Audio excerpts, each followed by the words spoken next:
We left Hanayama at the end of part 1 after his unfortunate encounter with the ogre, with both his legs and ego shattered by the creature. Not only had he just lost a one-on-one fight, but he also experienced the despair that a confrontation with a truly untouchable opponent can summon, even in the heart of the bravest of warriors. In that sense, he got to understand the fear that Baki experiences, as the beating he received from the ogre left him shaken, which is entirely out of character for the Yakuza boss. The shared trauma brought the two boys closer together, as their fierce rivalry evolved into camaraderie, a connection that would play an important role in Baki's life, who never had a friend his age before. It all started in classic Grappler Baki fashion, with the 6'3" teenager crushing some guy into the ground like you would an empty soda can. He also did it one-handed while holding a bottle of whiskey for additional style points, as the common thug that were trying to mug his friend weren't even deserving of 1/10 of his combat power, and certainly less important than his booze.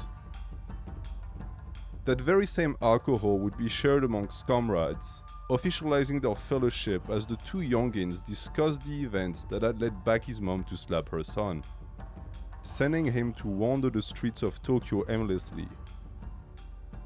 It is then that Hanayama would reveal that his own mom had passed away after several painful years of battle against cancer. Besides their difference in stature, the two boys are incredibly similar. Raised by tyrannical fathers, they would both lose their mothers prematurely, without ever enjoying the nurturing comfort that a proper childhood provides. It seems the dark clouds have lifted. As the first rays of sunlight enter the room, the faces of both young men are tired, but resolute. Regardless of their painful past, they have decided to charge forward, with the weight of their emotional burden no longer slowing them down. This sequence reveals a much gentler side to Hanayama, who isn't just the barbaric brawler that many make him out to be. This budding friendship with Baki accentuated those traits, to the point that he would behave downright politely, even towards someone like Yuri, whom he had tried to murder in the past. To be a Yakuza boss, you can't simply be a brute, and while barging into the general's quarters of an enemy's operation is often tempting, one must also be diplomatic at times. Other times, it's also good to let it rip and start punching holes into walls. And while he's no boor, our young troop leader still shows a strong affinity for action. Grab a few friends and start a brawl. That's Hanayama's idea of the perfect picnic. Friend or foe, facing that beast of a man is never a walk in the park. And even though he now calls him a friend, you still can't help but wonder how someone as small as Baki is supposed to contend against what is essentially a kaiju in human form. That would be counting without the fact that if Kaoru is Godzilla, then Baki is King Kong, except he actually wins in the end. The power levels of an Hanma never stop raising, and ever since their fight, the young prodigy has went through a hell of a training routine to sharpen his fangs, placing him head and shoulders above Hanayama, who until recently was able to hold his own against his rival. People often talk about how gifted he is, and it's absolutely true that he was bestowed with a ridiculous amount of gifts at birth. But Baki isn't too shabby either, and at the end of the day, the time he spent training made all the difference. That gap in strength doesn't ring the end of their rivalry, which is based on spiritual emulation and has long transcended the simple confines of physical contests, as the two are no longer enemies. If anything, Hanayama being weaker than Baki is seen as a good thing by the Yakuza, who have recognized their young boss's strength, but also realized that he could become complacent if left unchallenged. In that aspect, having the young Hanma serve as an ever-evolving standard to follow is a blessing, as the potential contained within the body of Kaoru is essentially limitless. This is corroborated by the evolution in physique that he showcased for his operation during the Maximum tournament, taking place 4 years after the events of the Baki vs Yujiro fight, during which Hanayama didn't even train once. His ever-renewed thirst for strong liquors and hulking body are also accompanied with a drastic change in mindset, the Yakuza boss dropping the friendly charade to go back to his roots, that of a ruthless brawler. While his friendship with Baki is of course precious to him and their rivalry essential to his development, these cannot come at the price of his pride, and Kaoru would rather die than become submissive towards those he considers to be superior fighters. To him, there is only one way: raw strength. Anything else is just superfluous, and only the weak need to rely on martial arts to survive. This ideology is drastically opposed to the ethos of the series, personified by the figure of Baki, who is nothing if not skillful. It's essentially Hanayama versus the world. Far from presenting excuses for his defeat, he is alienating every single fighter in the tournament and pinning his will against theirs. To back that up, he's got muscles in spades. His already monstrous grip has progressed to the point that he is able to crush a reinforced helmet into the most minuscule of cubes. A flex made even more impressive by the fact that said helmet was offered to him as protection before a match. An insult the Yakuza boss couldn't leave unanswered, as he himself handed a sword to his opponent as if to say, "Here, for a weak little martial artist to be able to beat me, you're gonna need this." This was prophetic, considering that he would end up shattering his spine in half with a single punch, right through the guy's guard, proving that technique is nothing in the face of overwhelming power. That isn't to say that Kaoru is on a crusade to ridicule martial arts. He just wants to prove that he's the strongest. To him, fighting is not spiritual or emotionally charged. It's simply the way he decided to lead his life. In a sense, he has reduced the concept to its simplest and most animalistic expression: a pure struggle for survival. Once the fight is over, any animosity he felt for his foe is gone. All there is left is respect. Since combat is an activity you willingly engage in, anyone with enough balls to risk their life in battle is worthy of consideration, regardless of their performance. Hanayama favoring the brave, it isn't surprising to see his torso marked by several bullet scars, as he lives by his convictions. You can be certain that he spent the past 4 years raiding other Yakuza groups one-man army style, facing guns and swords with his fists in true standing man fashion. His physique is still as ridiculous as ever, especially his arms, which seem to have doubled in size since his fight against Baki. His opponent, who doesn't boast the same gigantism, would receive the last rites from Kaoru, who would have undoubtedly become a god of martial arts if he had ever decided to.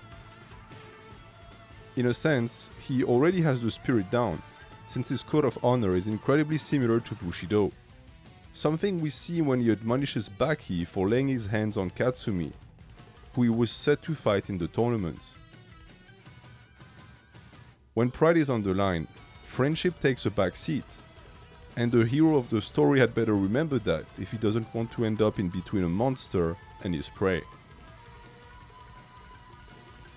The clash against Orochi would prove to be one for the ages, and as Hanayama had regretted that his previous opponent was too weak for his taste, he was rewarded with a man who combined both high physical prowess and advanced technical mastery.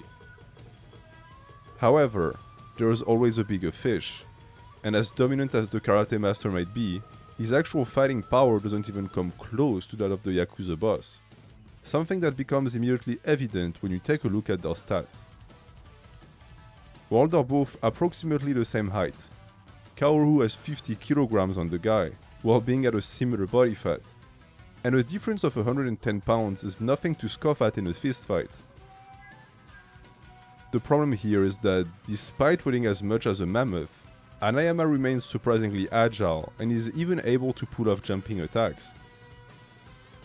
Combine that with the fact that he's almost impossible to knock out and that you can't really block his attacks, and you got yourself a nice headache to solve. Katsumi only truly realized the conundrum he was in when the Yakuza boss hoisted his body by the hair to turn him into a living piñata. Imagine the arm strength you need to one-arm front raise a 245-pound man. Hanayama could get the world record in the Olympics by just muscle snatching two 500-pound barbells at once. You'd think that the solution would be to take the fight off the feet, as his corpulent body could prove to be a hindrance in ground battle. But unfortunately, it takes him approximately 5 milliseconds to get back up. And he also throws in an attack for good measure, so that doesn't work. Add to that his famed grip that allows him to pulverize the limbs of his opponents with one simple squeeze, and you come to understand how someone who has never trained in combat could so easily dominate a genius that studied under Orochi Doppo. At this point, it's just unfair.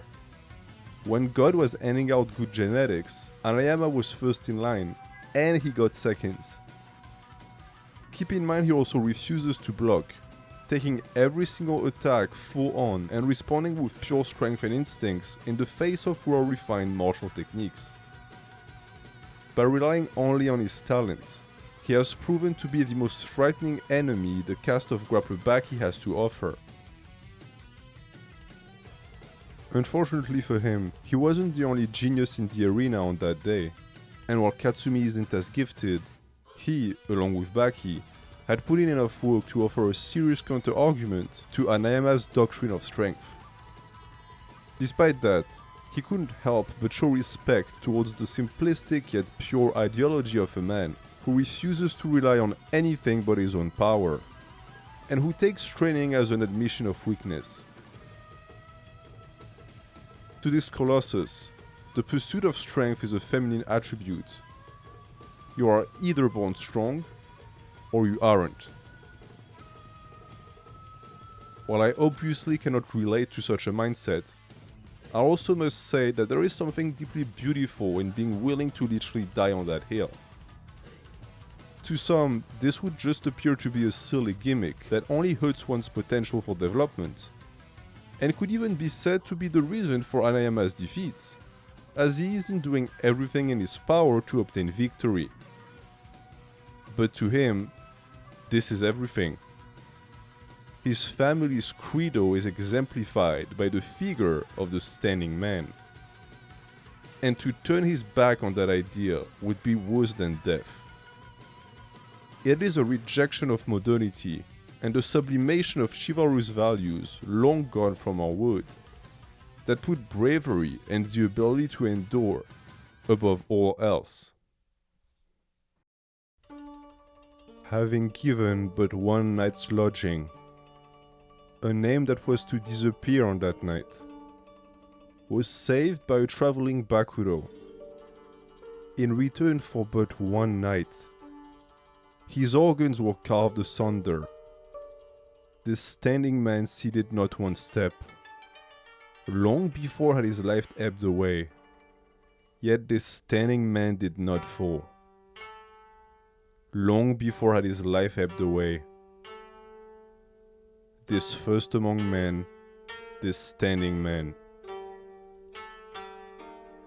Having remained true to the model tattooed on his back, Hanayama stood defeated, having maintained the honor of his house even after losing consciousness, as just like the figure of the standing man, he had remained upright throughout it all, never bending the knee in the face of struggle.